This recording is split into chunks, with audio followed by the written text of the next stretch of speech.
जब भी कोई न्यू कंपनी स्टार्ट होती है तो उसमें कैपिटल के तौर पर कुछ इनिशियल कैपिटल तो लगती है। वो कैपिटल या तो उस कंपनी का ओनर लेके आता है, या वो बैंक से लोन लेता है, या कोई इन्वेस्टर उस कंपनी में इन्वेस्ट करता है। जब कोई ओनर कंपनी में पैसा लगाता है और कोई इन्वेस्टर पैसा इन्वेस्ट करता है तो वो मिलके बनता है इक्विटी। हेलो फ्रेंड्स, तो आज हम बात करने वाले हैं स्टॉक मार्केट के न्यू कॉन्सेप्ट के बारे में, एक नई टॉपिक के ऊपर जिसका नाम है इक्विटी। इक्विटी होती क्या है, क्या इक्विटी में कंपनी के वैल्यूएशन है, इन सब के ऊपर हम बात करेंगे कि इक्विटी के ऊपर कैसे इक्विटी कंपनी के लिए बहुत ही ज़्यादा इंपॉर्टेंट है। तो फॉर एग्जांपल ले लेते हैं एक कीर्ति है। कीर्ति जो क्या करती है, एक नई कंपनी स्टार्ट करती है। उसे कंपनी स्टार्ट करने के लिए 10 लाख रुपीज़ उसे रिक्वायर्ड है कैपिटल के लिए, ठीक है। तो वो क्या करती है, 3 लाख रुपीज़ मतलब 3 लाख रुपए अपने पास से लगाती है, ठीक है। और 7 लाख रुपए वो क्या करती है, बैंक से लोन लेती है, ठीक है। जब वो 30 लाख रुपए अपने 3 लाख रुपए अपने पास से लगा रही है, तो वो क्या हुआ, मतलब वो कैपिटल का 30% लगा रही है, बाकी 70% उसने बैंक से लोन ले रखा है। अभी वो क्या है अपनी कंपनी की वो ओनरशिप 30% ही है, ठीक है। वो 30% अपनी कंपनी की ओनरशिप हो गई है, ठीक है। जब भी किसी कंपनी में हम पैसा लगाते हैं या इन्वेस्ट करते हैं, जो कैपिटल हम देते हैं उसमें जितनी कैपिटल देते हैं, जितना पैसा देते हैं, हम उतनी कैपिटल के उसमें ओनरशिप हमें प्रोवाइड की जाती है, या हम उस कंपनी के उतने ओनर हो जाते हैं। जैसे इन्वेस्टमेंट में ले लो आप, फॉर एग्जाम्पल ले लो कि मैंने रिलायंस के 10,000 रुपये के शेयर ले लिए, ठीक है। मैंने रिलायंस कंपनी में 10,000 रुपये के शेयर्स ले लिए। अब मैं इस कंपनी में 10,000 रुपये का मालिक हो गया हूँ, ठीक है। मतलब इस कंपनी में 10,000 रुपये का मेरी ओनरशिप बन गई है, जिसमें कि मेरे 10,000 की ओनरशिप बन गई है रिलायंस इंडस्ट्री लिमिटेड में, ओके। तो इसमें हमें क्या मिलती है, इससे हमें वोटिंग राइट्स मिलते हैं, ठीक है। हमें इक्विटी बाई करने से वोटिंग राइट्स मिलती हैं। क्या हमें इक्विटी ही बाई करना चाहिए, इक्विटी में क्या, इक्विटी से पैसा बनता है, अभी इसके ऊपर भी हम बात करने वाले हैं। फॉर एग्जाम्पल ले लेते हैं किसी कंपनी को, अगर हम जैसे उसकी कंपनी को लिक्विडेट कर दें, पे ऑफ कर दें, मतलब सारा पे ऑफ खत्म कर दें, सारा डेप्ट खत्म करते हैं।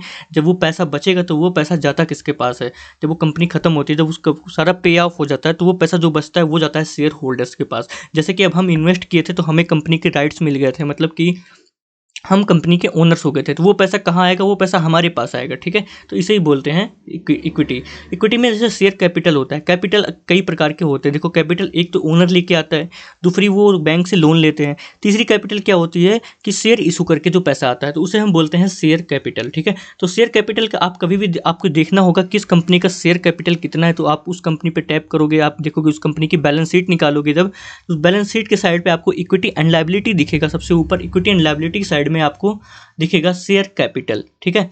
शेयर कैपिटल आपको दिखेगा, आप वहां से उस कंपनी की डिटेल निकाल सकते हो कि शेयर कैपिटल होती क्या है। अभी बात करते हैं इक्विटी, टाइप्स ऑफ इक्विटी, कितनी टाइप्स की इक्विटी होती हैं। इक्विटी बेसिकली स्टॉक मार्केट में 2 टाइप्स की होती हैं, ठीक है। नंबर 1 है इक्विटी शेयर, मतलब normal share, normal equity, okay. Number 2 आता है प्रीफरेंस शेयर। प्रीफरेंस शेयर वो शेयर होते हैं, जैसे कि हमने ओनरशिप ली है, तो वो सारा प्रीफरेंस शेयर, मतलब जैसे ही कंपनी को प्रॉफिट होगा या लॉस होगा, तो वो प्रीफरेंस शेयर, जो शेयर्स ले रखे होंगे उनको होल्डर्स होंगे, शेयर होल्डर्स होंगे, उनको झेलना पड़ेगा ये सारी चीज़ें, ठीक है। फॉर एग्जांपल जैसे कि आप ले लो कि कंपनी है, कंपनी में फर्स्ट प्रीफरेंस, जैसे कि मैंने इन्वेस्ट किया था, फर्स्ट प्रीफरेंस मेरा ही होगा। अगर कंपनी को प्रॉफिट होगा तो सबसे पहले वो प्रॉफिट मेरा ही आएगा उसमें।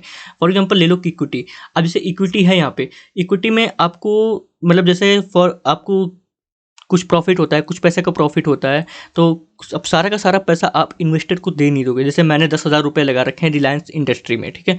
अब रिलायंस इंडस्ट्री को कितने करोड़ों का फ़ायदा हुआ, तो वो सारा का सारा पैसा मुझे थोड़ी ना दे देगा। जो जिस हिसाब से इन्वेस्ट किया होगा उसको उसी हिसाब से प्रॉफिट मिलेंगे, उसको इस हिसाब से उसको लॉस मिलेंगे, ठीक है।